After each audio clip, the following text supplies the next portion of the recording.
যাদের বিয়ে হচ্ছে না, মাত্র 40 দিনে আমল করুন, তাদের বিয়ে হয়ে যাবে 100% ইনশাআল্লাহ। আল্লাহ তাআলার উপরে হলফ দিয়ে বলতে পারি, পরীক্ষিত আমল।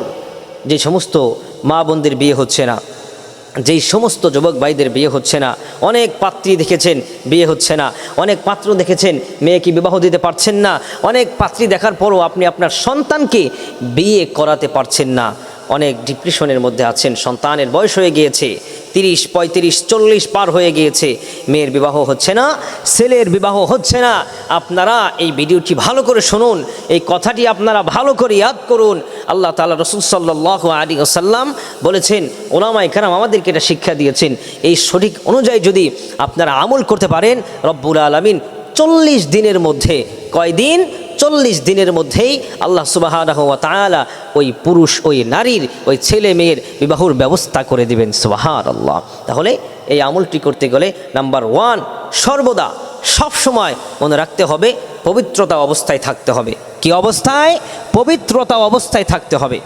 নাম্বার 2 হচ্ছে মিথ্যা কথা বলা যাবে না, জবান দিয়ে কাউকে কষ্ট দেওয়া যাবে না, কারো গীবত শেখায়েত করা যাবে না, কারোর সাথে খারাপ কোনো কিছু করা যাবে না। এবং রাত্রিবেলায় এশারের সলাত আদায় করার পরে, এশারের সলাত আদায় করার পরে ওই ব্যক্তি যেন 500 বার ইয়াসিন ইয়াসিন, সূরা ইয়াসিনের এই প্রথম এই শব্দটা যেন 500 বার তেলাওয়াত করে। 500 বার তেলাওয়াত করার পরে দরুদ শরীফ পড়বে 100 বার।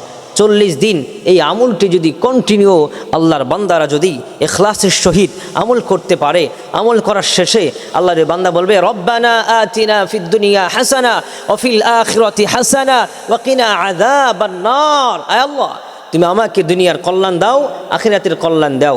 দুনিয়ার কল্যাণের মধ্যে আল্লাহ বিবাহ হচ্ছে একটি দৈনন্দিন জীবনের একটি গুরুত্বপূর্ণ একটি অংশ।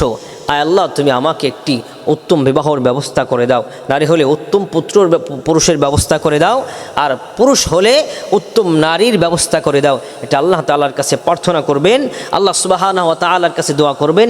রব্বুল আলামিন 40 দিনের মধ্যেই আপনার বিবাহর ব্যবস্থা করে দিবেন। সুবহানাল্লাহ।